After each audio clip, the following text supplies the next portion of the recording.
Okay. Here we go. And boy, oh boy.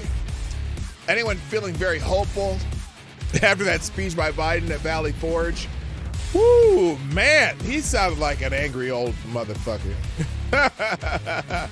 Let me turn this music down because that is the main topic of the day.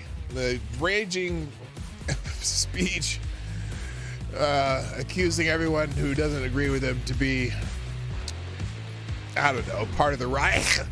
The Reich? Are you part of the Reich? I'm not. Hold that. Stop that music. Hold on. So anyway, yeah. I mean, there's a lot going on and stuff from the weekend, and I had actually a nice weekend, to be honest with you. But what's wrong? Oh, I didn't reset the damn flag. Well, we'll have to fix that too. Anyway, we'll be fixing the show while I'm doing the show. I forgot I had to change some of this stuff because, just because. And, good God, what the hell did I do? Why can't I? Oh, what the hell? Oh, you know what? It's because I have that shit locked. Okay, I gotcha. Okay, what? Let me see here. Background animation. Unlocked. I should be able to fix it. What the hell? I can't even fix it. I can move it, but I can't fix it. Oh, there we go. Let's see if we can do it this way. Aha! All right. We'll do that during the intro. Johnny, play the intro. Ladies and gentlemen, coming to you live from the Lucky Dog studio in a hidden location somewhere in the upper Midwest of the United States of America, it's a brother making his own way but with all the wrong opinions. Welcome to the Morning Night Live with your host, the one and only P-Dog Knight.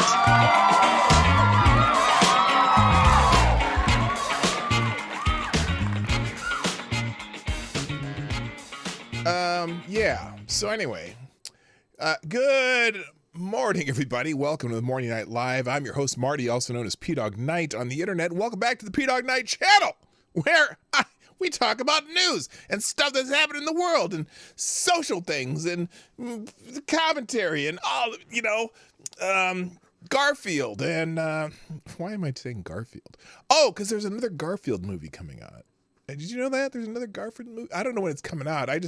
So here's the thing. Oh, by the way, it's Monday, the 8th of January, 2023. And we've seemed to have gotten past the anniversary of the greatest attack on democracy since the Civil War, January 6th. We had an anniversary over the weekend, and I know that you all had, you had your January 6th parties in your neighborhoods, and everyone got out, kind of like, what's that one thing they call in the summer? National Night Out. Did y'all have your, the January 6th anniversary party?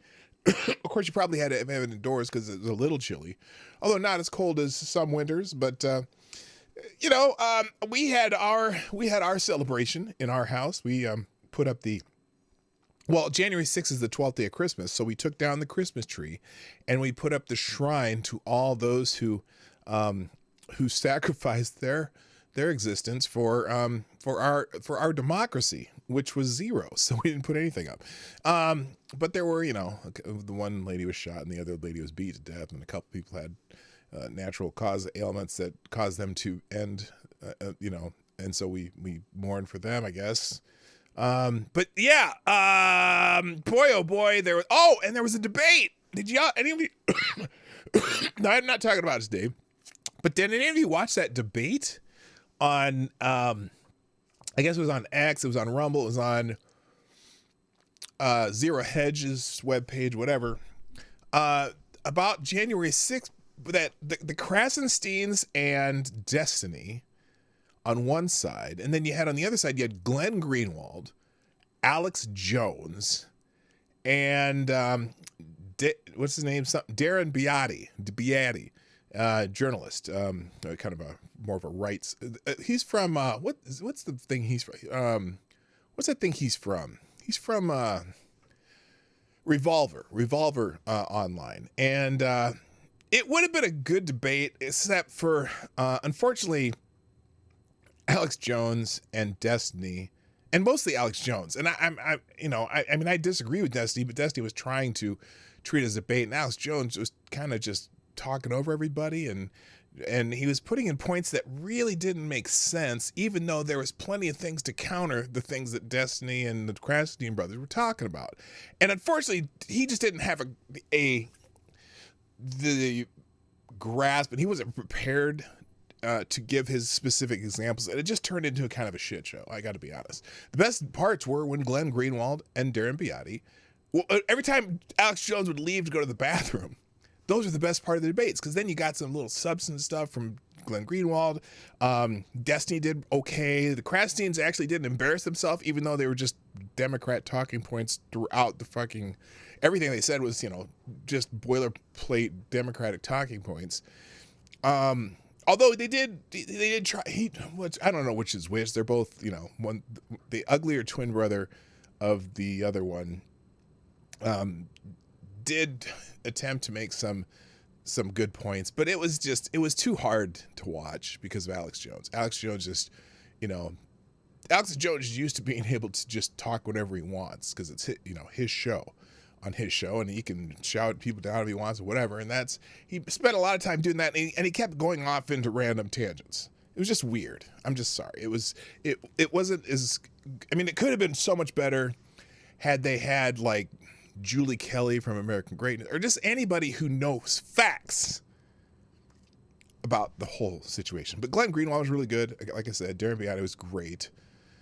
And, it is what it is. So anyway, let's get into our show. I'm going to go through trending stuff really quick because I really want to talk about Biden's speech from Valley Forge, or just the stuff that the way Biden kicked off his campaign, because that's what really his speech from Valley Forge really was. It was him kicking off his campaign, and he was the snarling old man, listen, you Nazi man, to Trump and again democracy and blah blah blah blah. He was just this snarling fool, old man. It was scary. He was like,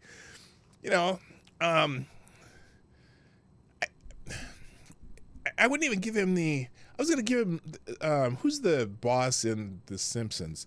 I was going to give him that, but he wasn't even that. He was just trying to snarly old man. I don't know. It was weird, but we'll talk about it because there's a lot of think pieces about it, and we're going to go through several of them. So we're going to do that today. That's my main focus today, even though I'm going to do my normal thing of, what's happening, what's people talking about, yada, yada, yada. And I'm surprised no one, the debate is not one of the trending topics from this last week, and I'm really, really surprised about that. But it is what it is. I want people to talk about things I want them to talk about, and sometimes they talk about what they want to talk about, and more likely they're going to talk about what they want to talk about. So what can I do about that? Nothing. I'll just talk what I want to talk about today, and we'll be good. So let's say hello, get by the trending stuff, and then we're going to talk about that speech. Okay? And I'm not even. I don't know if you watched it or not, but we can talk about it anyway because it doesn't matter. It's not dependent on you watching, but we'll watch some other reactions to it too. So let's start that by saying hello first. On Rumble, Mr. Avocados Diablo gets the bell because he was here first. Congratulations, sir. Nice. What, is Rumble being finicky? Or is it working fine now? No, it's working fine now, right? Rumble's all good? Yeah, I set it up so fast that sometimes Rumble doesn't always start us right away, but it looks like it's working now. All right. So thank you, Avocados Diablo, for being first. Also, good morning to Mike Savage, Blarg, and Jimmy Das Hotep. And a name I don't see as often, but I love to see it. Anon, 1, 2, 3. 1, 2, 3, and shall we dance? 1, 2, 3, and dun, dun, dun, dun, dun, dun, dun, dun, dun. Who can name the musical? You would think I was gay as many musical theater productions I know about, especially old ones. But if you can remember, whoever gets that one first, I'll give you a bell too, if you know where that's from. On YouTube, we have a new champion. Mr. Tyler F gets the bell. Whoa! Nice job, Tyler F. Get there first. In a quick second is Mr. Avocados Diablo. Good morning also, Yvonne Harris. Good morning, Tyre! Alexander! The Gentleman Leech. Who needs new theme music? I'm going to find some new theme music for Tyler because that just takes too long. But good morning, sir. Good morning also Simon Wolfwood, Kara Soldier, Maddie's in the house. Good morning, JB, Share You Gospel, Lord Stanhope. Good morning, Attack Alpaca. Good morning to, I said Lord Stanhope. Judithine, Mike Savage, Blarg.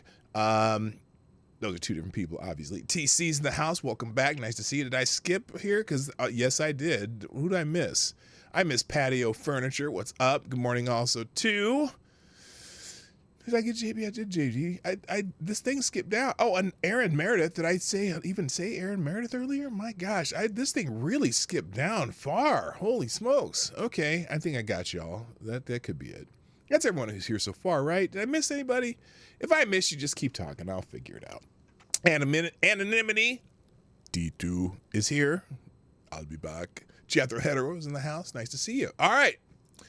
Shall we get into it? By the way, make sure you follow me on both YouTube and Rumble and on Locals. Locals is the place where if you want to sponsor a show on a regular basis, or if you want to just be sure you get quick notifications, because the Locals notifications are like, as soon as I click it, boom, it's instantaneous. It comes to your email, you get a notification. And also, if something ever happens, like a mishap with YouTube, or say YouTube and Rumble both go down at the same time, you can get the information you need on Locals. I'm going to start streaming on Locals occasionally here too. So let's we'll be ready for that. And also, I think I want to do. I haven't done it yet, and I've seen a lot of people use this, Locals, for this. Locals is a great place if you want a live, uncensored chat. I can open a separate chat up in Locals for the stream, and you can, chat over there and still watch the show. It's, a couple people do that because they have very, unruly audiences. And if you really want to not get on YouTube's bad side or anybody else's bad side, you can just have uncensored chat. And Locals, you can say whatever the fuck you want. I don't care. I'm never going to censor it, but I may raise an eyebrow here and there because, every once in a while it gets a little spicy. But anyway, good morning, Found. I once was lost, but now I'm found. Found's in the house. I think Amazing Grace might be your theme song. Easy for me to say. Theme song, Found. All right, let's do something here, because this is oh, there you go. Avocados Dabbling against the bell. The song was from The King and I. Very good, very good. Did anyone beat him to it? Donkey Punch Bandit's in the house too. Nice to see you. One of the greatest names in the history of YouTube. Did somebody else mention that? We need more democracy. Absolutely none. Yes, we don't. Were you first on that one, Avocados Dabbly? P-Dog implying there's a hot Krasinski. No. No, I was not implying that there was a hot Krasenstein. Let me rephrase that. And I don't even have to rephrase it because it doesn't imply anything. There is Ed Krasenstein and his uglier brother, Brian Krasenstein. Okay, that's a joke that I stole from Ranting Monkey, just so I'm not going to steal jokes without giving him credit, because there's a lot of people talking about stealing jokes ever since that Cat Williams interview. Oh my gosh, I didn't realize how many people were stealing jokes all the time. But anyway, that is a Ranting Monkey joke, Ed Krasenstein and his uglier brother Brian. Now, when I say something like that, that's not implying that one of them is hot. That is implying that one of them is uglier than the other, and the other one could have started out ugly, which he kind of did. So if you're the ugly brother, if you're ugly and then you got an uglier brother, woo! I don't want to see what your parents look like. So there you go. Anyway, shall we? What else? Anyone else show up? I had to rewind to hear it. Didn't catch it the first time. Yes, it was a spoof on "Shall We Dance" from The King and I. Good morning, Andrew Thorsten. What do you mean you get no respect? R-E-S-P-E-C-T.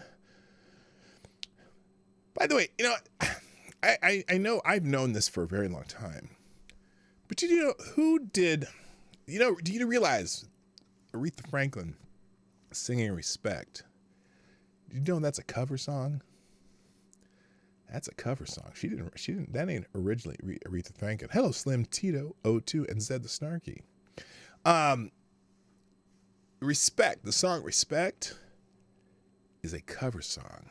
Yes, Avocados Daily. Otis Redding wrote that and recorded it first. And his version, it has a little bit different feeling when Otis Redding sings it than when Aretha Franklin sings it, because you think of the, excuse me. You think of when Aretha sings it, it kind of becomes a feminism anthem. His version has no horns.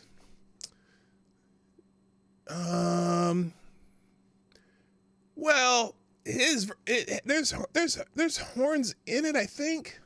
Well, let's put it this way.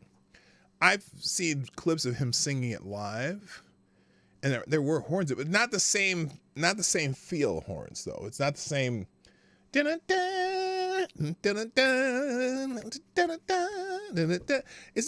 just not the same. It's a whole different feeling when Otis Redding is singing it, because that's a man saying he wants some respect from that woman. You know what I mean? So, I'm not going into that. I'm not going there. I am not going there. Nope, I ain't doing it. All right, let's do a couple of quick thank yous first, and then we'll get to the show.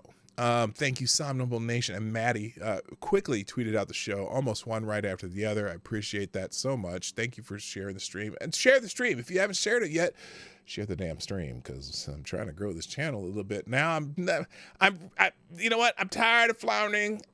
I'm about to have my 5th year anniversary. Is it 5th anniversary of the Morning Night Live? I'm about to have my 5th anniversary of the Morning Night Live. I still haven't looked up what exactly that is. I think it's January 20th. I'm not 100% sure, but I'm pretty sure it's January 20th, because that's when the Covenant Kids, no, it wouldn't be, is that the year the Covenant Kids were on the steps? Because it was like, it was a couple days after that. It was when we started doing the show. It's kind of wild to think that was 5 years ago. But yeah, I think it was when the Covenant Kids were on the steps. Is when the year we started the show. Is it 5th anniversary or 6th? I don't even know. I got to look it up now. I'm not even 100% sure. But anyway, we're about to celebrate that. And I can't remember why I even brought it up. So I'm losing it. Anyway, thank you again, Maddie. Thank you, Somnambule Nation. And then Jimmy Das Hotep also retweeted the tweet of the show. Looks like Maddie's tweet. No, that's Somnambule Nation's. But I got to tell you though, one of the great honors today, in the fact that people tweeted out the show, or shared this stream, is Maddie writing this. Come on over as P-Dog Knight continues to earn his honorary Cuban status by being late to his own stream. Yes, that's absolutely fantastic. I accept the honorary Cuban status. Maddie is Cuban roots, and that's cool, because when I was a kid, I never knew what my roots were. And one time, when my wife was asking me about that, because I was adopted as a child. You know my story. I'm half Nigerian, half Irish. But when I was a kid, before I knew that, and a lot of people would ask me, I'm like, I don't know, maybe I'm Cuban or something. I don't know. And so that was always a running joke that I was Cuban. So now I have honorary Cuban status for this being late thing. Thank you also, Slim Tito. Appreciate it. And who's this? This is. You got Slim Tito doubled it up. I love it. Thank you for doing it twice. Thank you, Somnambule Nation. Thank you, Jimmy Das Hotep. Thank you, everyone who shares a stream. I appreciate you doing that. It can only help the show, and we grow slowly but surely, because YouTube hates me and doesn't promote my show anymore. Actually, they never did.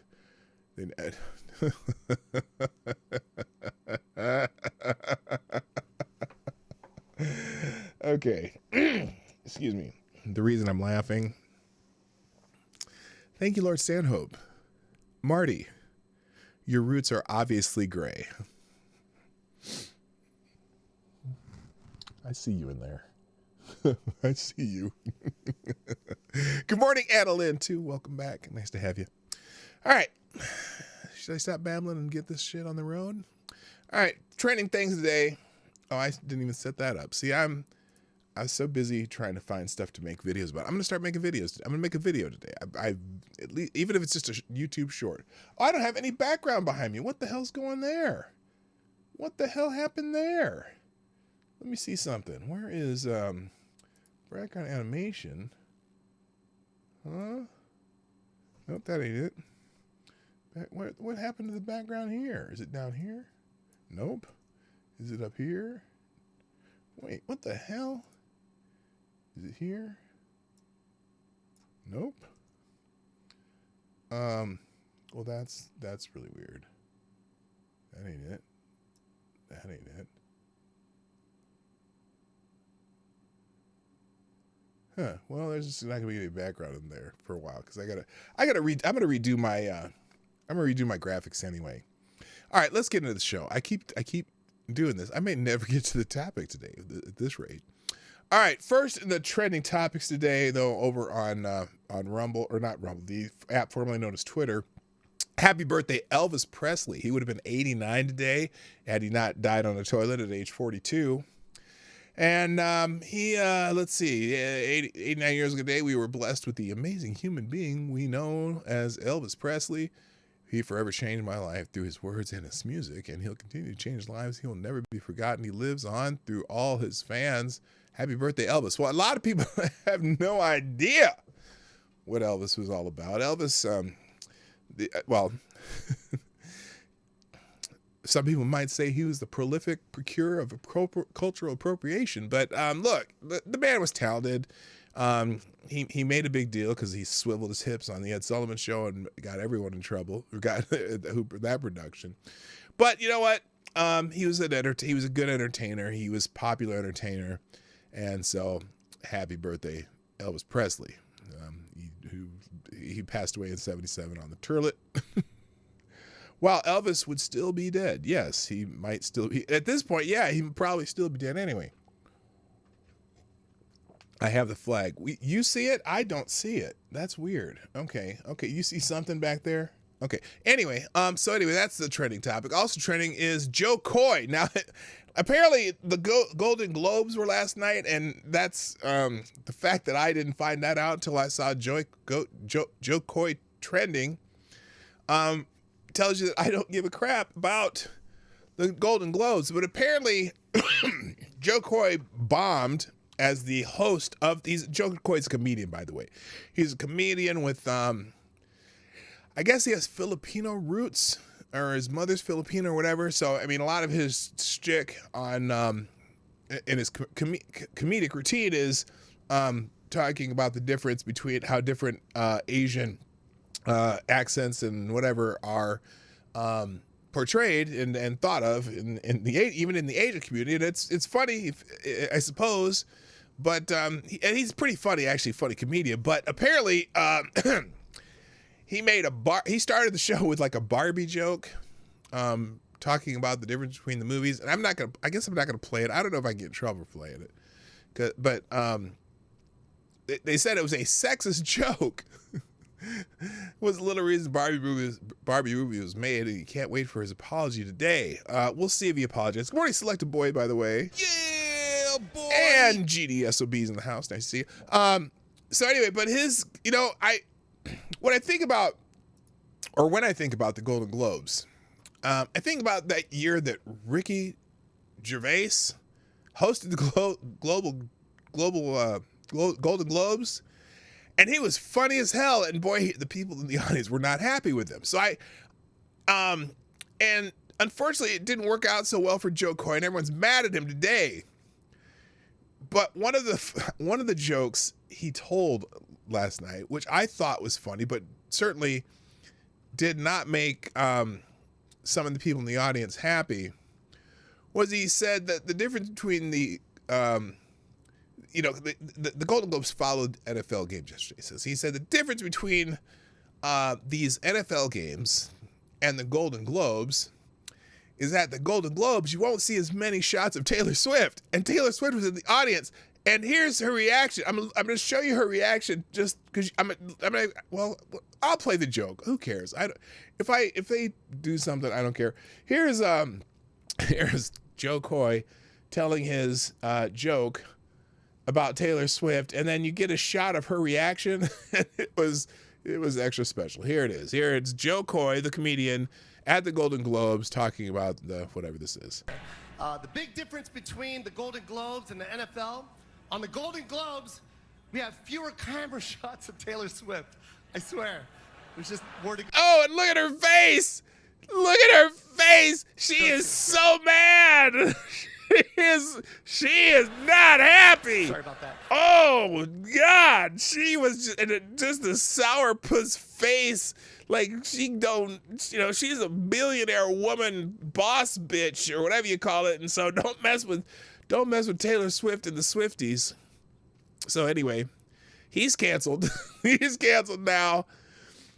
Yeah, I mean, a lot of his jokes kind of went like that, though, unfortunately, because he's just not made for the Golden Globes. I'm sorry.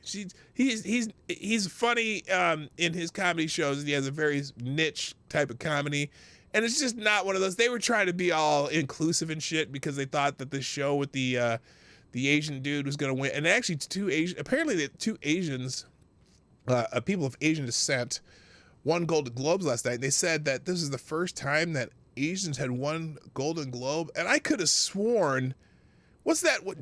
I could have sworn Sandra Oh won a Golden Globe for her role in whatever that hospital show was. I could have sworn she had got one a few years ago, so I didn't think it was the first time Asians had gotten the award, but apparently she never got one. I thought Sandra Oh was great in whatever that show was called. I can't remember what it's called now. What's that show? Because there's so many different hospital shows. The hell's that show called? Well,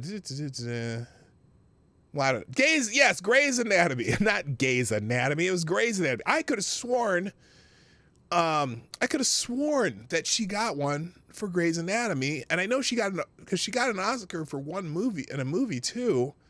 But maybe I'm just tripping. I don't know. And Michelle Yeoh hasn't won one. I don't think she did though. But I know that I know Sandra Oh won an award somewhere, and I can't remember what it was for. But anyway, that's why Joe Coy is trending. Also from the Golden Globes, Selena.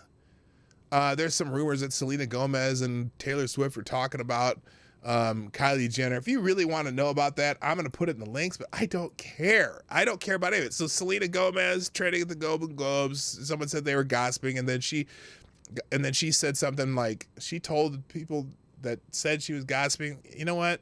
Y'all mind your damn business. I wasn't talking about Kylie, blah, blah, blah, blah, blah, blah. Don't care. Skipping.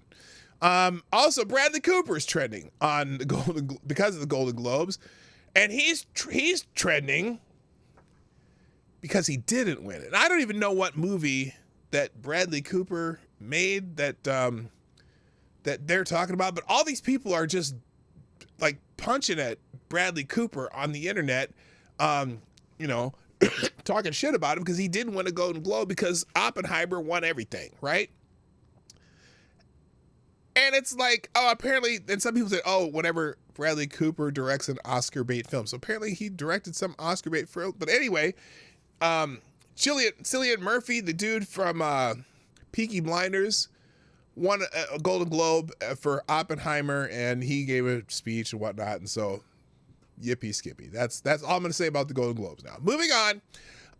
Uniparty's trending. Uniparty's trending just because a lot of people are using that phrase. And just a few of these, for example, Americans can not afford another uniparty spending deal. Call your representatives. $1.6 trillion spending deal is unacceptable. Apparently there's a new bill, $1.6 trillion bill out there to spend more money and probably give another $100 million to Ukraine. Who knows? Hodge twins, the only people that tried to overthrow the government on January 6th was the intelligence agency and the Uniparty. Sadly, they succeeded. Ouch. Chris Lesh, however they say their name, Lesh. The Uniparty hates DeSantis. He has more spent against him than Trump and Biden combined this election cycle. Let that sink in. And so this is someone's talking about how another milestone. Ron DeSantis has now been targeted with over $40 million in negative independent expenditures after this latest 1.8 million buy from Nikki Haley's super PAC SFA fund. So DeSantis had $40 million spent from super PACs against him versus $20 million for Biden, 19 for Trump, Haley 15. I.e. summary total expenditures, whatever. $242 million have been spent already this election cycle. Holy, on just the presidential races. Holy shitballs. You could fund Ukraine for 6 months using $242 million. Yeah, you heard me right. You could fund Ukraine for 6 months on that. All right. By the way, that's more than the military budget of the entire Russian military. Mike Pence is trending. People are talking about him in January 6th. I can give you a kind of a quickie on this one.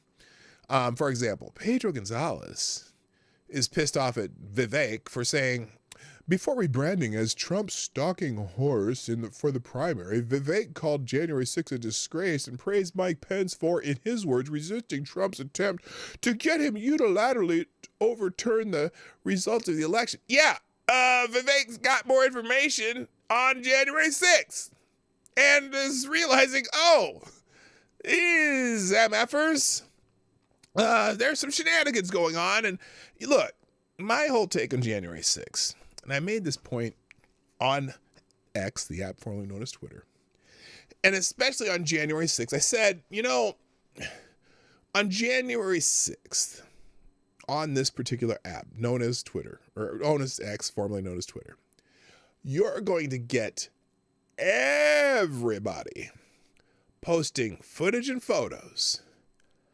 of how, basically, of how they want you to see January 6th. And some people were jumping up in my ass saying, oh, yeah, January 6th, it was an insurrection. You're just another Trump fucking this and that. And I said, whoa. Hold up. Maybe you missed what I wrote. I said, all of the images you see will be people who are trying to give you a single-sided picture of how it was. Meaning, even the people who are going to show you just the peaceful parts are only going to show you pictures of the peaceful parts. The people who are going to show you just the parts where people were fighting with police are only going to... Hold on. Sorry, that's unprofessional of me, but you know what? I'm not a professional. Anyway, and so I said, they're all going to do it, okay?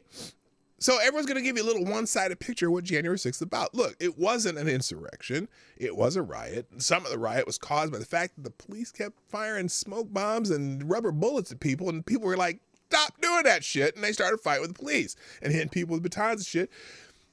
Some of the people were, though, doing stupid shit beforehand, before Trump even finished speaking, and people don't accept that. And I was watching that debate, and that was the other thing, Trump caused these people to go over there and do all this stuff.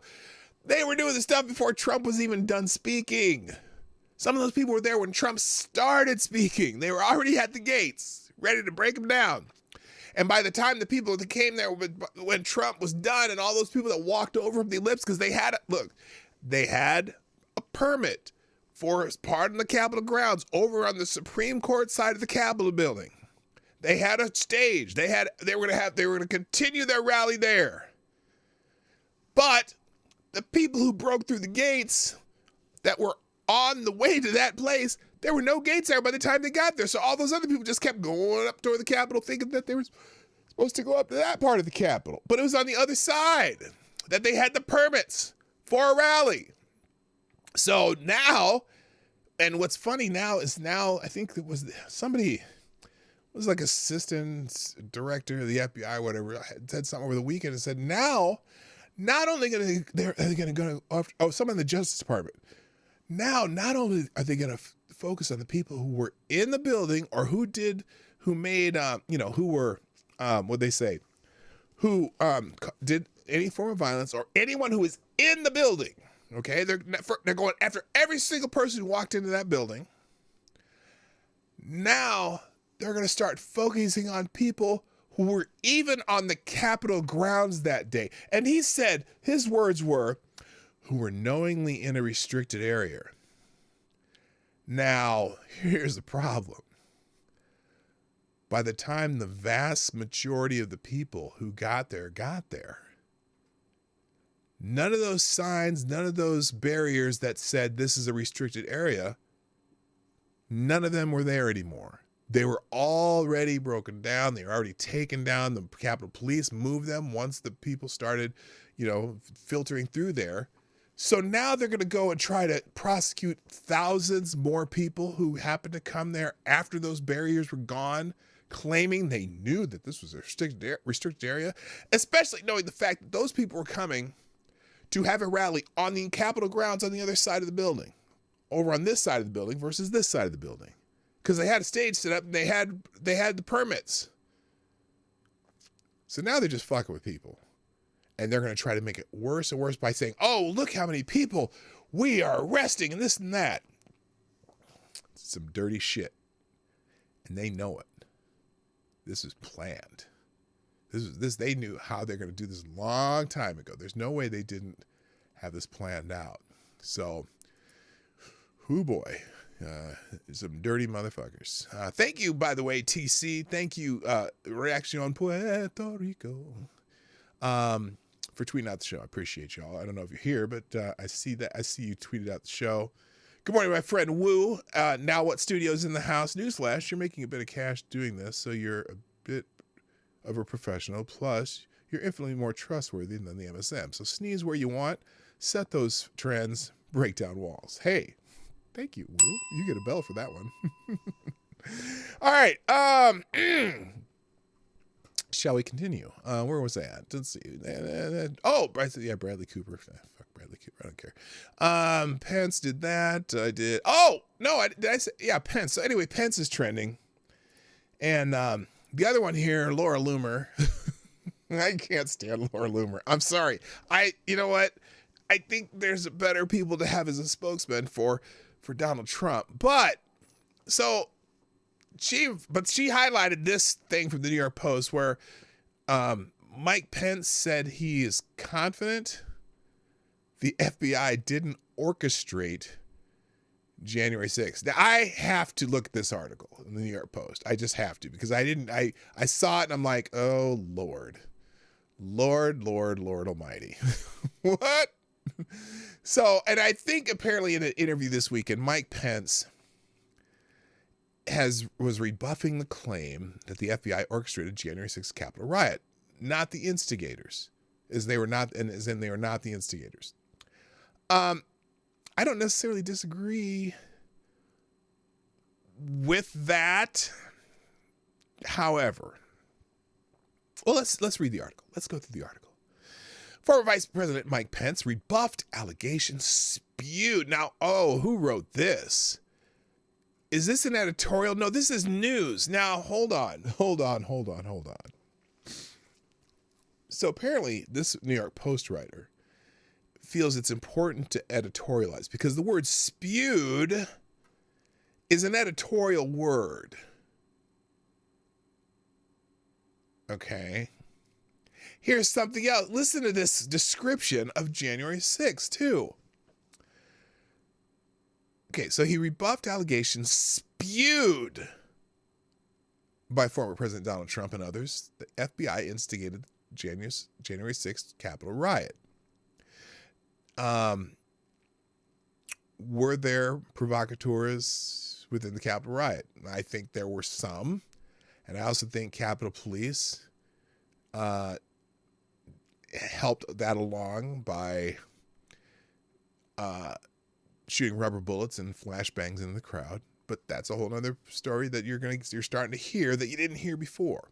Pence, who had been trapped inside the Capitol when rioters ransacked the complex while some even chanted about hanging him, indicated there isn't evidence the Bureau was involved. That's an interesting way to put it. Indicated there isn't evidence the Bureau was involved. Were the Bureau there? We know that there were assets in the crowd. We'll get to that more. He said, now, here's why he said this, though. He said, I've seen the director of the FBI repeatedly assure the American people that the FBI were not the instigators of the riot that occurred on January 6th. Oh, okay, so you're taking the director's word. That's fine, whatever. That's your evidence. He said on CNN's, this is CNN's State of the Union, with I think, was he with Jake Tapper that day, or I don't know who he was talking to. But listen to that language even. Rioters ransacked the complex? Did they now? Did they ransack the I mean, I guess they, they were in a couple offices. I mean, when I think ransacked, I think Target being cleared out. Did they steal a bunch of shit? Did they take, maybe Nancy Pelosi's laptop? Did they set anything on fire? I don't know. I don't think they did. And it says, frankly, I'm very grateful for the efforts of the FBI to bring nearly 1,000 people to justice who ransacked our Capitol and did violence against police officers that day. He adding, calling for the perpetrators to be held accountable. Now, oh boy. So they're using his words when they said ransacked up here earlier. So that helps a little bit, I guess. But what's interesting is if those FBI agents, what they know were supposedly, not even supposedly, we know they infiltrated some of the groups that they've actually arrested and have tried and sent to prison. Like the Proud Boys and the Oath Keepers. The FBI had people within those groups. If the FBI knew that this was going to happen, why didn't they prevent it? I've never understood. No one's ever given a good answer for that. Hello, Simon Wolfwood. No one's ever given a good answer for that. If the FBI was embedded in all these groups, they knew that this was going to happen, they had all this information that this was going to happen, why weren't we more prepared to repel some of those efforts on January 6, 2021? It makes no sense. So all these assets were in the crowd, they were infiltrated these groups that supposedly were going to, we're going to end our democracy. And they didn't stop it. They just let it happen. Why would they just let it happen? Why didn't they stop it before it happened? Kind of like with the Gretchen Whitler thing. Supposedly they had this plot to assassinate Gretchen Whitler. And, three-quarters of it were FBI informants and agents who were literally orchestrating it. And then they went along with this plot and obviously didn't happen, but why didn't they stop it earlier? Why didn't they stop? If they knew this was going to happen, they had inside information this was going to happen, and yet they didn't prevent it. Why? Well, because they knew it'd be easy political fodder. It was too easy for them. They could use it. It would come in handy because the people in the government who are not the people who are elected, but the people in the government who are entrenched bureaucrats and whatever, love to have Democratic bosses because that's where they're more likely to get raises and get funding for shit that we don't need. They're in unions that are, support Democrats 99-1. This was some useful idiot shit for them. So anyway, that you can read the rest, but that's why Pence is trending. Okay, moving on. MSNBC is trending for two reasons. One, okay, I'm just gonna skip right to them. Let's just skip right to them. I'll leave the tab open, but MSNBC is trending for one because of this guy. All right, this guy, Jonathan Capehart. If you're familiar with Jonathan Capehart, wait till you see this shit. Jonathan Capehart literally is weeping about January 6th. Watch this shit. I'm going to try to get through this. I'm going to try to get through it. Thank you for what you did 3 years ago today. Please tell me your thoughts it's so on sad. this third anniversary. Oh, I'm going to try to get Jonathan, this is the worst thing in our democracy. Hello, Trippy Liberty. What's up? I don't mean to, as I cry into your name. Yes, he's a bitch. Come on. Come on. You are weeping about January 6th. Nobody died. Do you weep about when you think of 9/11, Jonathan Capron? I bet you don't. Because I don't anymore. I can watch it and go, you know what? We know that happened. I'm not going to weep about it, but I really, I hope it never happens again. Holy shit, Jonathan Capehart. You little bitch. That's all I got to say about that. Okay? The other reason MSNBC is trending is because, unfortunately, poor Mehdi Hassan, he's a propagandist. Shut up, Mehdi. He's a propagandist for MSNBC, and his show has been canceled. His ratings probably suck, and nobody likes him and he smells bad. No, he's so they're ending his show, and he announced at his last show that he also would be leaving MSNBC, which has a lot of people at MSNBC fans unhappy because, you know, he's a perfect demagogic propagandist for MSNBC. Here's him announcing the fact that he's not coming back. It's been an absolute blast doing this live show on MSNBC for the past 3 years with an amazing team of producers behind me and with all of you watching at home. It's been a privilege, it's been a pleasure. But as we begin 2024 with an election coming, war still ongoing, and too many Trump trials, honestly, to even keep track of. Oh, really? There's 4. They're not hard to keep track of, dipshit. You lying piece of shit. I've decided that it's time for me to look for a new challenge. Tonight is not just my final episode. My propaganda challenge here. Maybe we'll go to Media Matters. With MSNBC. Yes, I've decided to leave. To be clear, I am so proud, so proud of what we've achieved. Me too, on this show, Jonathan. on this Or whatever network. your name is, Mehdi. And I can't thank you all enough for tuning in and for your support and for your feedback. But as I say, new year, new plans. Okay, maybe he'll try to do what Tucker's doing. At Mehdi R. Hassan on Instagram, on Threads, and of course Twitter or X. I'll give you updates on what's coming next. All right, so he might go the route. Oh, whoops, there he goes. He might go the route of Tucker Carlson. Who knows? Who knows? He just might do his own thing. Nobody cares. It's got a sting. And it really shows in his face. Fuck that guy. Yes, he's an ass. He has no class. Never mind. I gotta stop.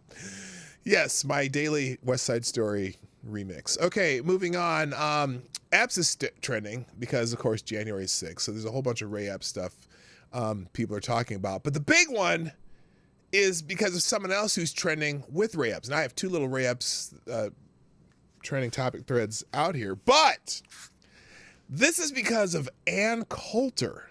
Now, Ann Coulter went on a little tirade over the weekend about the Ray Epps thing. And because now Ann's not very happy about Donald Trump right now. She's done with Donald Trump, right? Which is fine. I don't care. She didn't have to like Donald Trump. That's up to her. But it's weird that she has she's gone on this tirade about Ray Epps saying things like, 1, Ray Epps was never caught on camera telling people to go into the Capitol, that's false. Then she said, okay, wait. Viva Fry has this, the best timeline of this. Ann Coulter's X timeline over the last 24 hours. Ray Epps was never caught on camera telling people to go into the Capitol. False. Then she says, okay, well, he was caught on camera telling people to go into the Capitol, but that was on January 5th, not January 6th. Oh, wait, he was caught on camera telling people to go into the Capitol on January 6th, but he never entered a restricted area. Oh, wait, he was in a restricted area, but he only did it to keep the peace. And then he admitted in a text to his nephew that he orchestrated the events, but Trump is still bad. So that's pretty much summarizing Ann Coulter, and nobody understands why, except she's very anti-Trump now. So that's Ann Coulter. I don't know if she likes DeSantis. I think maybe I'm not sure who she should go for. She's anti-Trump because she just doesn't, she thinks, and look, and that's fine. She thinks, choosing between Trump and Biden is too, choosing between two senile old men, or guess, or something like that. But here it is. And she's saying it's a conspiracy theory of Ray Epps. People are just saying what they saw, and we all saw Ray Epps. But here it is. In a reverse Mexican standoff, the first party to switch out either of these guys wins. This is really, and someone's saying, this is really the best we can do it in a nation of 330 million people. Okay, so she's anti-Trump. But here it is. You can say whatever you want the day before a riot and not be charged with instigating a riot that, again, happened the next day. Oh, really? Because they're certainly claiming that everything Trump said before this riot helped cause it. That's interesting. And then she says, oh, this has been explained a million times. Epps found out he was on the list and called the FBI himself. He was not caught on camera telling people to go in. Lie. Both he and the guy he was whispering said that he did go in, except they both changed their stories later. And I'm sorry, there's just, it's incredible. No one understands why she's doing this, except for she's no longer a Trump person. Now, let's see. Let's move on because I don't need to. And then there's Clay Higgins is trending, the congressman from, I think he's from Texas. I'm not 100% sure. But he's claiming that there were over 2,000 FBI assets. Or not 2,000, 200, excuse me. He was on Tucker Carlson's X show, whatever, talking about there being 200 FBI assets. Here's this clip real quick. So real hard, objective, and conservative estimates would put the number of FBI assets in the crowd, outside, and working inside at well over 200. 200? Yeah. So he thinks there was 200 FBI assets. Real. All right. Now, let's see. Let me just scroll through this. Now, this guy said the FBI dressed up in MAGA gear, and many say, including Clay Higgins, during his sit-down with Tucker Carlson, that they had a significant role in the events that occurred on January 6th. He's like, raise your hand if you think January 6th was staged to cover up the election stolen from Trump. No, I think it was, I think part of their goal in not protecting the Capitol correctly and not stopping supposedly a planned insurrection, right? The seditious conspiracy that the so-called FBI informants should have known since they were embedded in many of these groups, because they wanted this exact thing. They wanted to use the word insurrection. They were hoping that there'd be even more damage, I think. I think they were hoping, summer love type damage. And unfortunately, the people didn't cooperate as far as that goes. Yes, some of them fought with police and rightfully should be charged with that and whatever.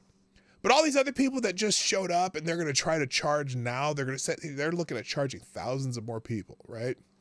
Are they going to charge anyone who occupied the Senate building? Are they going to they're going to charge the people who protested around the Supreme Court when during the Kavanaugh hearings or the Gorsuch hearings? Are they going to prosecute the people who just recently occupied the Congressional building or whatever, the Palestinian protest people? Are they going to do this to any other group who have stopped normal business at any portion of the government with the same type of charges? Because if they're not, then they're full of shit, which we already knew. So Clay Higgins, not Clay Aiken. Who's saying that?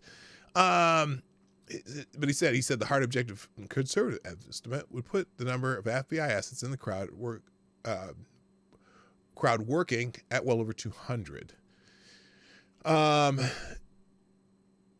FBI, and this is there's a 3-minute clip too. There's several clips of this, but you can watch that on your own. I'm leaving them. I'm leaving them in the links today. By the way, as you know, I drop links to everything we talk about in the chat at the end of the show and in the description of both Rumble and YouTube. So you can find all these links after the show easily. All right. Now this is a weird story. Lloyd Austin, the Secretary of Defense, is trending. By the way, 35 people, 30 likes. That's pretty good, but there's 5 people who haven't liked the show yet. Like the damn show, will you? All right, come on now. What are you doing?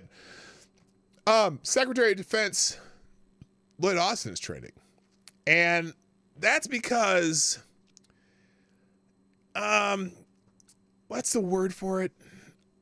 When you show up missing for a while, he was kind of AWOL over the weekend. President Trump calling for Secretary Lloyd Austin to immediately be fired for improper professional conduct and dereliction of duty after he went missing for an entire week. So Lloyd Austin went missing for a week. Nobody knew where he was. At least nobody, the Biden administration didn't. I don't necessarily need to read Trump's message here. But he's also been done with Mark Milley, which he should be, because Mark Milley directly disobeyed the president of the United States. But let's go in. There's a Newsweek article. Where's the Newsweek article? I had it here a second ago. Did I close it? Oh, here it is right here. Here's Newsweek. Lloyd Austin faces growing calls to be fired. So this is in Newsweek. U.S. Defense Secretary Lloyd Austin is facing calls to be sacked because of the lack of communication about his hospitalization. He was hospitalized. He was missing for a week because he was in the hospital. Now, we don't know why, maybe, yet. We'll find out. Excuse me. Austin issued a statement accepting responsibility after it took several days for the White House to be informed he had been in the hospital last week. Newsweek contacted the Department of Defense on Monday for comment on the story. Austin was admitted to the Walter Reed National Military Medical Center in Bethesda, Maryland on January 1st. Major General Pat Ryder, Pentagon press secretary, said on Friday. Austin suffered complications following a recent elective medical procedure, Ryan added in a brief statement. I wonder if he you know how things are going there. I wonder if he's trans now. No, I'm just kidding. Anyway, Austin, let's see. U.S. officials told Reuters that President Joe Biden was informed about Austin's hospitalization on Thursday evening. Wait a minute. January 1st was Monday, several days after his admission. A Biden administration official told CBS News that National Security Advisor Jake Sullivan and the White House National Security Council were told on Thursday morning. So for 3 full days, nobody knew where he was.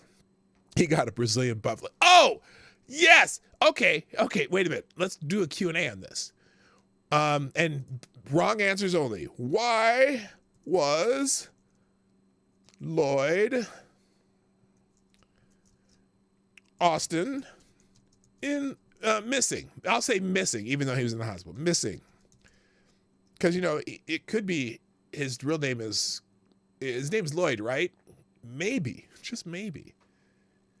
He was pretending to be being a professor and built a DeLorean time machine. Maybe he was back in the past. But anyway, put your best answers for why was Lloyd Austin missing? Why for without a trace. Without a trace. By the way, the Morning Light Live is brought to you by you, the viewers of the Morning Light Live. Hit the like button, share the stream, drop a deuce in the tip jar if you're feeling a little snaky. Put a little snarky comment with it, and I'll read it. Okay. Anyway, so the Pentagon did not make Austin's absence public due to medical and privacy considerations. Oh, so just disappear for 3 days and don't tell it. Could you tell somebody that you were in the hospital, like the president maybe? You think that the president might, what if something happened on January 2nd? The president's like, we got to make some military decisions, right? And where's my Secretary of Defense? Where's Lloyd? Anybody know where Lloyd is? Oh, wait, that was Christopher Lloyd, not Lloyd Austin. Anyway, if anyone caught that. Hello, Black Hebrew Israelite. That's right. So anyway, yeah, he just disappeared without a trace. Without a trace. I was at a magic show in Las Vegas. The magician was from Mexico. And for his grand finale, he said, "Hey, I'm going to do this trick, and when I'm done, you're not going to be able to see me." And he's like, "Uno." On the count of three, I'm gonna disappear. It says uno, dos, poof. He was gone. He disappeared without a trace.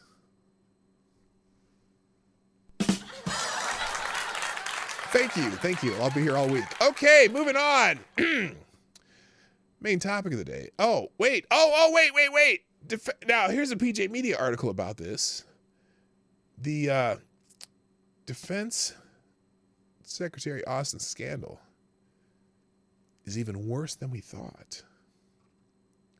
When it was first reported on Saturday that Defense Secretary Lloyd Austin had been in the hospital since January 1st, it was natural to assume that key figures in the Pentagon and the White House, for whatever reason, chose to keep his hospitalization secret. What possible motive could there be for doing this? Who knows? It didn't make a lot of sense, but the Biden administration has an extensive record of covering up scandals, so it wasn't exactly out of character for the Biden administration to cover something up. The truth is that has been coming out over the course of the day suggests something far, far worse. According to the latest reports, not even the White House knew about Austin's hospitalization. Senior Biden administration officials, leaders, and top Pentagon officials and members of Congress were unaware for days that Secretary Lloyd Austin had been hospitalized since Monday. U.S. officials said Saturday, as questions swirled about his condition and the secrecy surrounding it, the Associated Press reported the Pentagon did not inform the White House National Security Council or top advisor Jake Sullivan of Austin's hospitalization at Walter Reed National Military Medical Center in Bethesda, Maryland, until Thursday, according to two administration officials. That's bad. Really bad. And then it gets worse. A source familiar with the situation told This Is CNN that not even Joe Biden knew.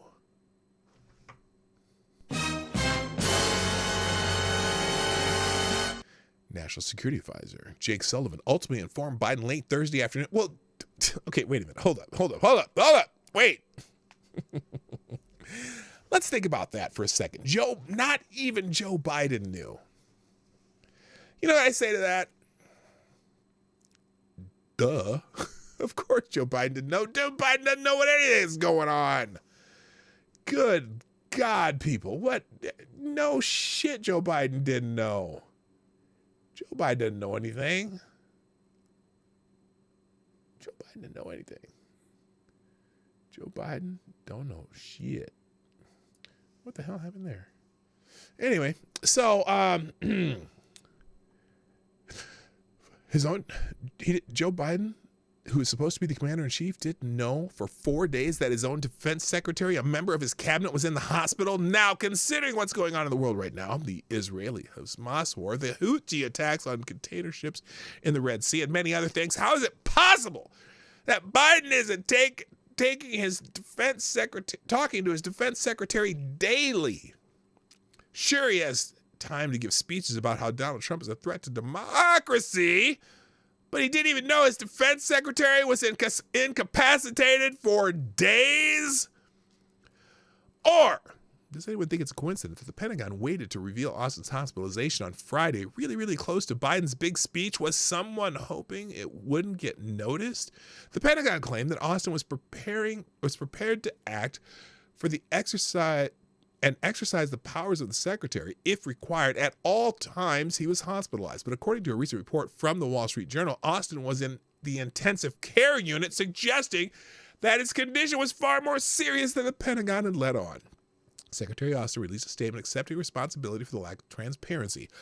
I recognize I could have done a better job ensuring the public that it was appropriately informed. I commit to doing better. Well, yippee skippy, you commit to doing better. Whoa, yeah! Why didn't you do better in the first place, dipshit? But this is important to say. This was my medical procedure, and I take full responsibility for my decisions about disclosure, or lack thereof, Secretary Austin. Now, before we go further, let's make something very clear that doesn't absolve the White House or Joe Biden one bit. As the above part report pointed out, the White House found out on Thursday, and National Security Advisor Jake Sullivan told Biden that afternoon. Wait a minute, but they told Jake Sullivan that morning. Why didn't he get on the horn with Biden immediately? Hey, you know Lloyd's in the hospital, right? What? Mommy, can I have some more pudding? Anyway, yeah, I'm in the category of what the fuck. I'm swearing a lot today. I just noticed that. Okay, main topic, because I'm almost done and it's already main topic time. Okay, Biden's Valley Forge speech. Now, I'm going to link this. There's probably clips about it everywhere. There are, of course. Biden and Dr. Jill, have arrived at Valley Forge National Historic Park, where Biden will soon read another angry democracy speech from a giant teleprompter. Yes, that was the picture from C-SPAN. So let's get into some of these just real quick. We'll go through one. The main one I wanted to read Julie Kelly and then this one, because this is the image that's from his speech. Boy, look at that face. Look at that face, man. He was mad. From insurrection to satire, Biden's Valley Forge speech fails to cement the Trump dictator narrative. So how deep, this is a good editorial. We'll go through this editorial. There's a whole bunch of others. Read the Q&A already. I'll get to that. I'm going to do one article. I'm going to leave the rest of these open. I'll just go through the headlines and we'll come back. Then I'm going to read the Q&A because it's probably funnier than anything I'm doing right now. Okay, how deeply has Donald Trump burrowed into the psyche of the Democratic establishment? I'd say the takeover is nearly total. For proof, you only need to contemplate the alarming pantomime that Joe Biden just acted out at Valley Forge. It lacked the totalitarian Reifenstahlich trappings of his speech at Philadelphia Independence Hall of September 2022. At that time, the president's puppeteers believed they could scare voters by turning the acronym MAGA into a negative epithet and affixing the extreme-sounding intensifier ULTRA to its front end. Remember that? Ultra MAGA. Hello, Man Squatch. What's up? It's been a while. Well, not that long. You were here last week, I think. Anyway, they managed to scare themselves, but hardly anyone else. By the fall of 2022, the wrecking ball that Joe Biden's administration had already smashed its way through the American economy, our southern border, and our foreign policy. Suddenly, make America great again sounded like a pretty good formula. And if Trump and his supporters were advocating MAGA with the knobs on, then why not? That's what's more and more of that most irritating cohort voters seem to think. Now, Biden's handler attempted a variation on the Independence Hall theme at Valley Forge, noting the date they decided they could take a risk and memorialize the jamboree at the Capitol on January 6, 2021. That prefabricated entertainment brought to you by the deep state actors like Nancy Pelosi with an assist from extras supplied by Trump Industries, Inc., was at the time baptized as a frontal assault on our democracy. The worst thing since 9/11, nay, since Pearl Harbor or the Civil War. Now, it didn't take long for observers to understand that the carefully orchestrated Reichstag-like outrage of January 6th was more of a hoax than an insurrection, but that memo, I wouldn't say hoax either. I would say it was a pre-planned labeling of an event, because when all the media started saying insurrection at the same time, I just laughed my ass off. I said, this is what they wanted. They wanted this so bad. Anyway. So, but the memo had not made it to the C-suite of Biden's headquarters, where the strategy was formulated and narrative honed. They still thought that voters believed January 6th was an existential threat to the republic, so that was the message they had downloaded into Joe Biden's larynx for his Valley Forge speech. Yeah, that didn't work. For some weeks now, the Soros-funded Obama-tutored troops have been repeating the catechism that Donald Trump was a would-be, quote, dictator, end quote, who should he somehow find his way back to the White House would exterminate his enemies, obliterate the Constitution, and wield autocratic power in a manner that would make Macbeth envious. Sounds extreme? Well, it is extreme, but that is the narrative. There's a clear path to dictatorship in the United States, Robert Kagan recently wrote in the Washington Died in Darkness Post, and It is getting shorter every day. Heavens, what happened in 13 weeks? Mr. Kagan explained. Donald Trump will have locked up the Republican nomination. Yeah, the clock is ticking. The dreaded day when Trump becomes the presumptive nominee is just around the corner now. The Trump will be dictator meme has been everywhere the last month or so. Its function has been like the preliminary shelling of enemy territory, a softening up exercise. That is, it has been intended to confuse, disarm, and weaken its target. It's my sense that it has failed miserably. The reception of Joe Biden's Valley Forge speech has strengthened that sense. In a word, it has been laughed at, guyed, I don't know what that means, ridiculed and satirized. According to Joe Biden, January 6th is a day that will ever be seared into our memory. Why? Because that day we nearly lost America. How's that? Why? Because that was the day Donald Trump showed he was willing to, quote, sacrifice democracy, end quote, by unleashing a, quote, violent mob, end quote, to storm the Capitol and undertake a, quote, insurrection. But no one believes this. Why? Because the more footage we see from the events of that day, the clearer it becomes that what happened on January 6, 2021 was not an insurrection. Hello, C.R. Trivet. Something like that. Oh, well, thank you. Tell your friends and neighbors. Listen to this. C.R. Trivet says, I just stumbled upon this live show. I don't know who you are, but so far I like your podcast and will tune back in again soon. Hey, yeah, you get a bell for that. Thank you, buddy. So let's see. Moreover, Donald Trump, far from egging on his supporters to violence, went out of his way to urge them to protest peacefully. But, the media never shows you that part. I am asking for everyone at the U.S. Capitol to remain peaceful, he tweeted that afternoon. No violence. Remember, we are the party of law and order. Respect the law and our great men and women of blue. Thank you. Remember, those are tweets that got taken down by the app formerly known as Twitter. So, let's see. Oh, wait, stop. Oh, freeze. Thank you, Black Hebrew Israelite, who dropped a deuce in the tip jar. Black Hebrew Israelite, you know what that means? That means you are the new Streamlabs Superstar sponsor of the day. Thank you, sir. Dropping a deuce in the tip jar, Black Hebrew Israelite says, oh, he's talking about Lloyd Austin. He says, his addictomy had complications due to low T. That's right. Maybe his surgeon was the first star assistant surgeon general and woman of the year, Rachel Levine. Yes, that could be. Thank you very much. I appreciate it.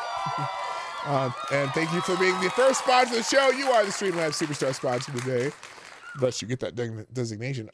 Only to beat that, you got to get $2.50 to be higher than that, or $2 a penny. I don't know how it works. The minimum is $2, so 201 would be the new Streamlabs Superstar sponsor of the day. Anyway, but Black Hebrew Israelite is the Streamlabs Superstar sponsor of the day. All right, moving on. The reaction to Joe Biden's histrionic demonization of Trump has been swift and merciless. Remember the chap who was photographed carrying a lectern across the room at the Capitol? He now tweets under the handle Lectern Leader. That's pretty cool. He posted the photo and had this to say about Biden's speech, quote, throwback to the time I brought America to its knees by moving furniture tens of feet and became king. Very good. There have been a lot of spoofs like this. It was 2:20 on this day in 2021. I was in my classroom, quadruple masked, explaining to my students how queer slaves actually wrote the Constitution when I heard it sobbing from the hall. I went outside to find my colleague, an English teacher, sobbing uncontrollably.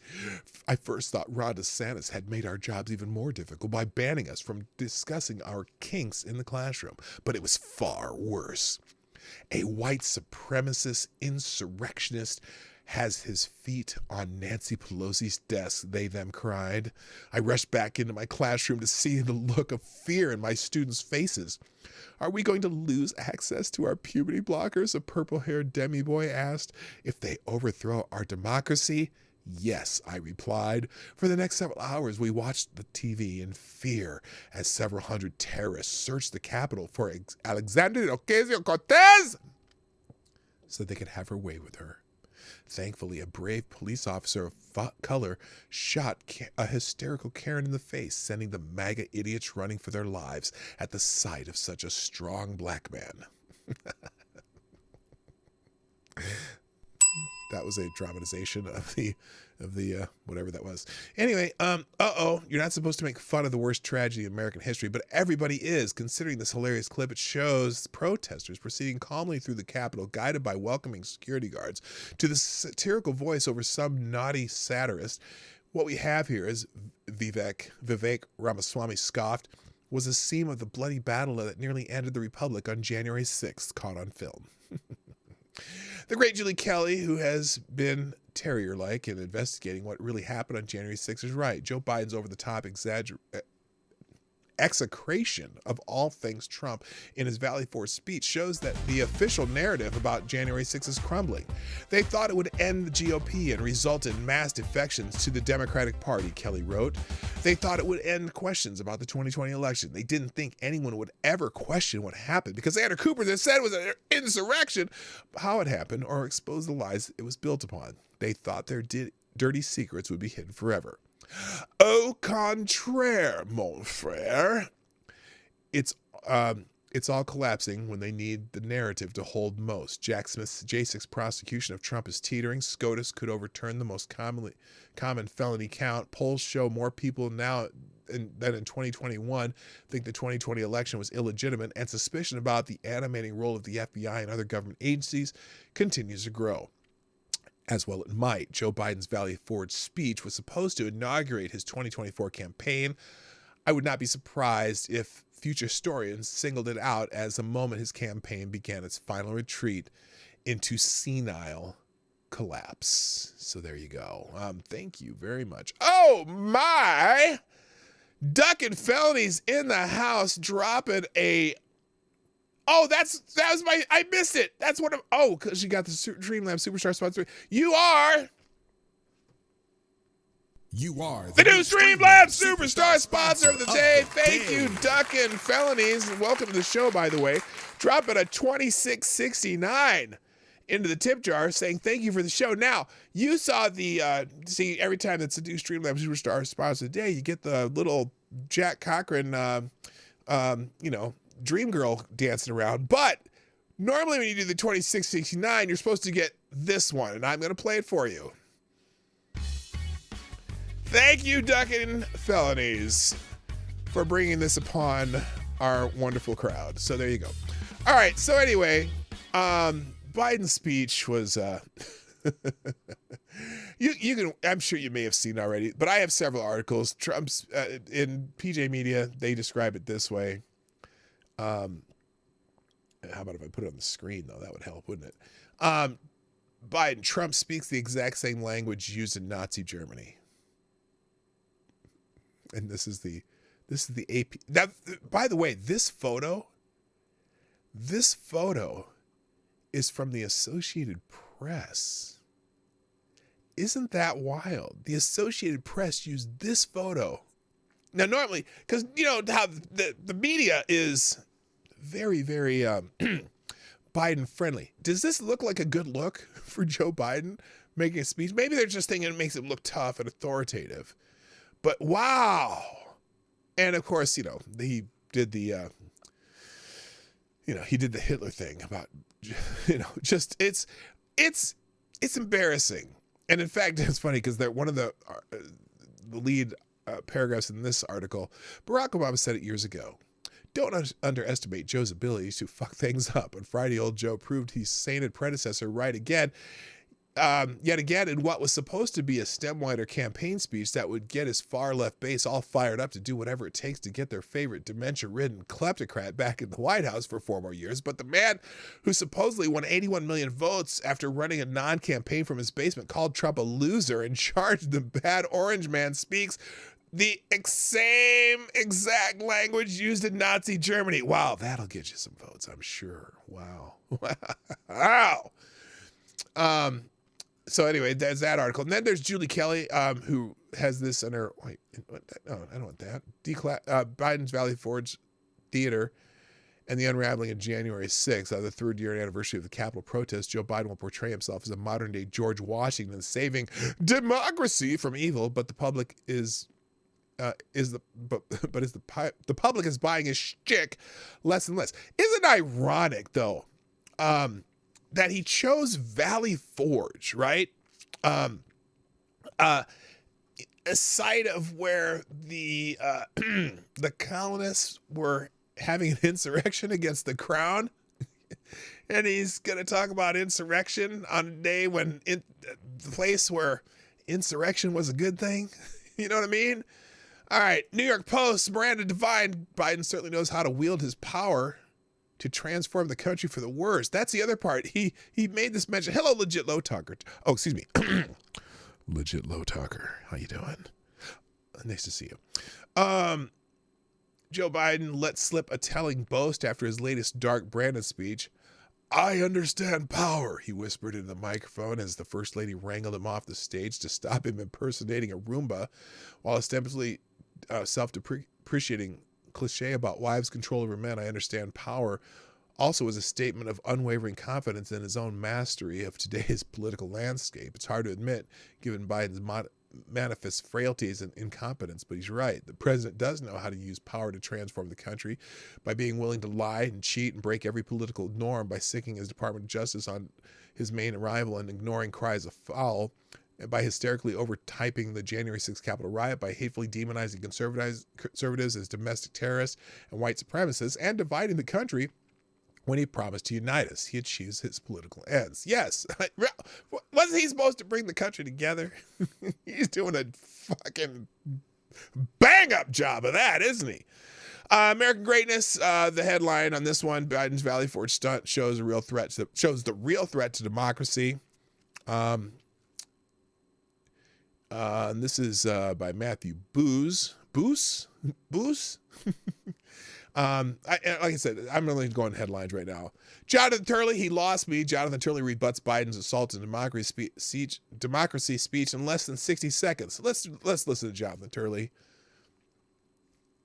In his first campaign speech, we want to get right to the panel, bring in civil rights attorney Leo Terrell, constitutional law attorney and GW law professor Jonathan Turley, both Fox News contributors, and Felipe Reyes. And we're going to finish with this, and I'm going to, the other head, there's several others, but I'm not going to go to the Clinton administration. Good to have all of you with us.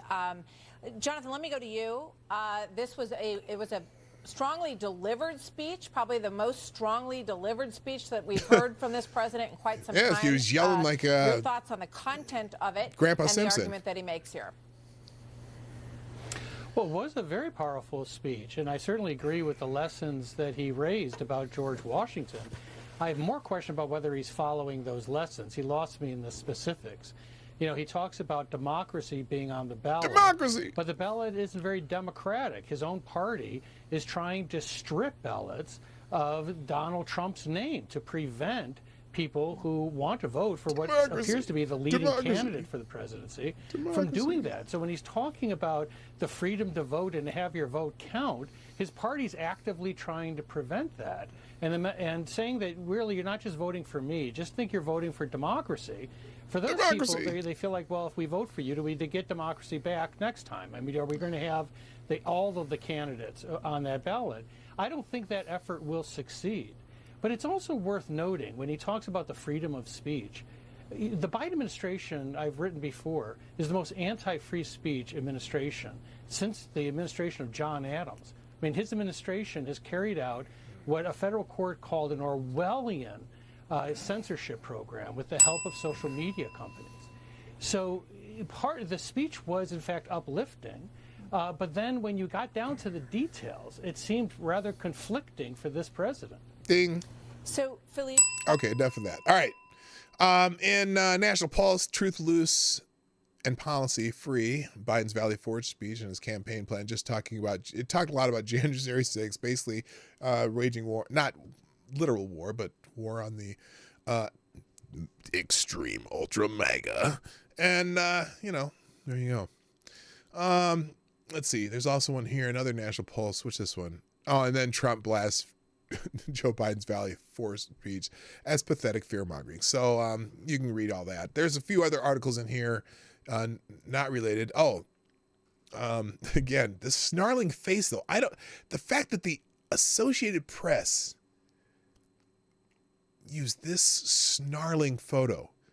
Does this look like someone that you want to follow? I mean, I granted they do it to Trump all the time, but I've never seen them do this to Joe Biden. They try to give him the grandpa look. You know what I mean? Like, America's grandpa. And he looks like a snarling freak in this. Maybe they're just trying to make it look like he's not having dementia issues. I don't know why they use this photo, but there is an editorial reason they use this photo, and I'm curious. Because he looks like Grandpa Simpson screaming at the clouds. Just saying. All right, the other articles I have open. Poll, record low, satisfied with U.S. with the way democracy is working under Biden. That's interesting. I don't know. I got to read that to interpret it because I don't know if they interpreted the poll correctly or not. I don't know. And then finally, the Fargo School Board. This has nothing to do with Joe Biden, but it's one article that I'm like, wait, what? They did what? The Fargo School Board votes to halt the recitation of the Pledge of Allegiance before their meetings. So let's see, prompting a Republican lawmaker to vow to push for a voucher program that would allow public money to pay for private school tuition. The Fargo School Board voted 7-2 Wednesday to halt the recitation of the Pledge of Allegiance, saying it doesn't align with the district's diversity code because it says under God in one phrase. Now, remember, under God was added to the Pledge of Allegiance, and I don't know why okay, the district's diversity code. Well, it's not for the Muslims because the Muslims believe in God. It's not for the Jews believe in God. It's not for the Christians believe in God. The Hindus, they have God, or maybe they have whatever. It's a God. So I'm not sure. Maybe it's just for the atheists. The state Republican Party called the board's action laughable and an affront to American values. Grand Forks State Senator Scott Meyer said Friday he would begin working on a school voucher bill to draft next week. These positions, like by the Fargo School Board, just don't align with North Dakota values, he said. The logical solution is to give parents that option to help educate their kids. Nick Archuleta, who leads the North Dakota United, a union that includes teachers and other public employees, said even without the Fargo School Board action, he fully expected at least one school choice bill when the legislature reconvenes Saturday. Right now, every North Dakota family has the right to send their kids to public schools or to parochial schools, to private schools, or to homeschool them. They already have school choice, Archuleta said. What they're asking for is public dollars to pay for those decisions. Well, you're paying for their decisions, aren't they? Our position has always been and always will be that money raised from the public tax collection should be used for public purposes. Isn't every child in America a member of the public? And if your parents are paying taxes for things that go to the public, then they should be able to use those tax dollars. If it's for schooling, you should be able to use it for whatever kind of schooling you want if you're going to provide schooling to the public. I don't know why I was talking like that. Anyway, the Pledge of Allegiance is not inclusive enough. So, I get it. The under God part that was added during the commie scare shit, and it was never, it was added, didn't it? So why don't you just vote to say it without under God? Oh, then there'd be a firestone for people on the right for that too.